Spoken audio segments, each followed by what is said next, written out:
Hi, இது திருச்செந்தூர் பக்கத்தில் இருக்கிற வன்னிமா நகரம் முத்தாரம்மன் கோயில். இந்த கோயில் திருவிழாவுக்காக நாங்கள் வந்திருக்கோம். இது காலையிலங்கிறதுனால உங்களுக்கு கூட்டம் இல்லாமல் இருக்குது. பக்கத்தில் வெளியில் சொல்லமாட சாமி, நவக்கிரகம், ஒரு பக்கம் பிள்ளையார் கோயில் இருக்கும். இந்த கோயில் நல்லாயிருக்கும், ரொம்ப நல்லாயிருக்கும். ஆனால் இது இப்போ கூட்டம் இல்லை காலையிலங்கிறதுனால. எல்லாருமே நாங்கள் இப்போ சாப்பிட்டுட்டு அப்படியே காலையில் கோயிலில் சாப்பாடு அப்படியே சாப்பிட்டுட்டு கோயில் இப்போ சாமி கும்பிட வந்தோம். சாமி கூட அப்புறம் கொஞ்சம் நேரத்தில் வில்லுப்பாட்டு வச்சுட்டாங்க. வில்லுப்பாட்டு வச்சுட்டு சாமி ஆடுது. அதான் இந்த ஊரில் மஞ்சப்பால் குளித்து தான் சாமி ஆடுவாங்க. நான் கொஞ்சம் கோயிலுக்கு லேட்டாக போயிட்டு அதனால் மஞ்சப்பால் குளிக்கிறத எடுக்கலை. சாமி எல்லாம் ஆடி அங்கே சாமி ஆட ஆட அங்கே வில்லுப்பாட்டு படிக்கிறாங்க. ரொம்ப நல்லா இருந்துச்சு இது.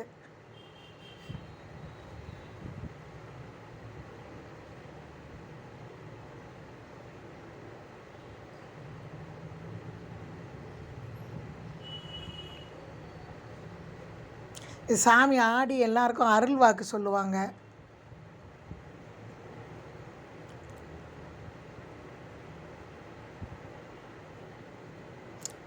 இங்கே சாமி ஆடும், அங்கே வில்லுப்பாட்டு அடிக்கும்.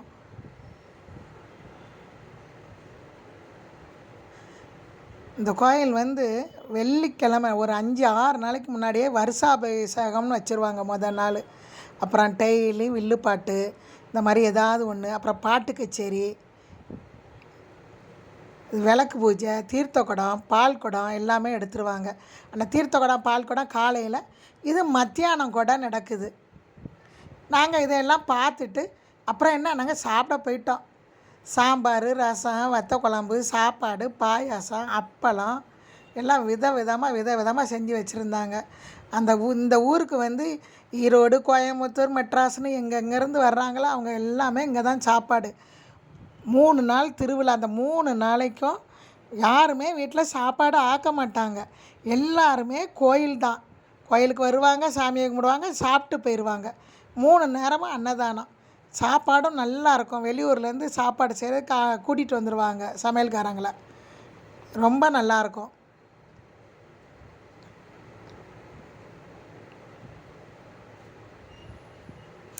எவ்வளோ பேர் உட்காந்து சாப்பிட்றாங்க தெரியுமா?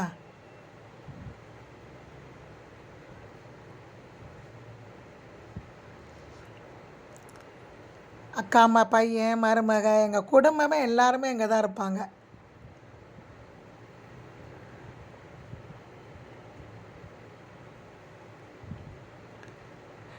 பிள்ளைங்கள்லாம் என்னமோ சொல்லி சாப்பிட்டுக்கிட்டு இருக்காங்க. இது 3 விதமாக குடம் நடக்கும். காலையில் ஒரு குடம் முடிஞ்சிருச்சு, அதாவது தீர்த்த குடம், பால் குடம். இது மத்தியானம். இனிமேல் சாயங்காலம் என்ன பண்ணுவாங்க, சப்பரம் தூக்குவாங்க.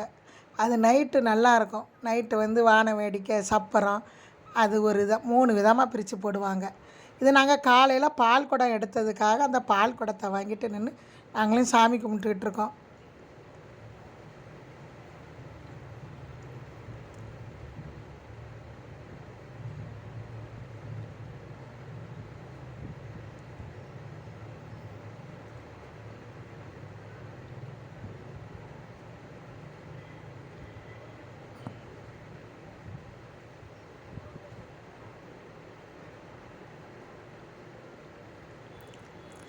அப்புறம் தெருவெல்லாம் நல்லா கோலம் போட்டு, இது அக்கா வீட்டுக்கு பக்கத்தில், அதுவும் ஒரு அக்கா வீடு தான்.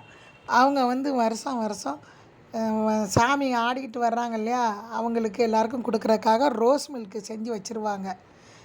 ரோஸ் மில்க்கு நல்லா செஞ்சு அதில் சப்ஜா விதெல்லாம் போட்டு நல்லா கூலிங்காக ரொம்ப அருமையாக பண்ணி வச்சுருந்தாங்க. இது வருஷம் இது இவங்களோட இது. சாமி வந்த உடனே காலைல வேப்பிலையெல்லாம் போட்டு தண்ணியை ஊற்றிட்டு சாமிக்கு இதை கொடுப்பாங்க. இதை குடித்த பிறகு தான் எல்லாருக்குமே, வெளி ஆளுங்களுக்கு எல்லாருக்குமே கொடுப்பாங்க. அந்த பையன் சொல்லிகிட்ருக்குறான், நாங்கள் இந்த மாதிரி பண்ணியிருக்கிறோம், இப்படி டேஸ்ட்டாக பண்ணியிருக்கிறோம், எசன்ஸ் ஊற்றிருக்கிறோம், சப்ஜா விதை போட்டிருக்கிறோம், நீங்களும் எங்கள் இந்த ரோஸ் மில்க் எடுத்து நீங்கள் வீடியோ போடுங்கன்னாங்க. அதனால் அங்கே பாருங்கள், பார்க்குறக்கே இவ்வளோ அருமையாக இருக்குது. அது அன்றைக்கி சரியான வெயில்.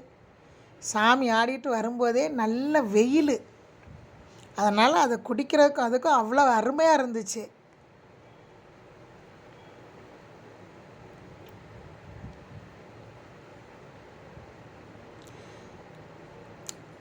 அந்த கும்பம் எடுத்துகிட்டு வர்ற சாமிங்க பூரா தெரு தெருவாக வருவாங்க. அப்படி வரும்போது யார் யார் வீட்டில் என்னென்ன கொடுக்க விருப்பமாக கொடுப்பாங்க. இந்த எங்கள் அக்கா மருமக லட்சுமி தான் ஆளாக 2 கிளாஸ் எடுத்து ஆட்டிக்கிட்டு நிற்கிறா.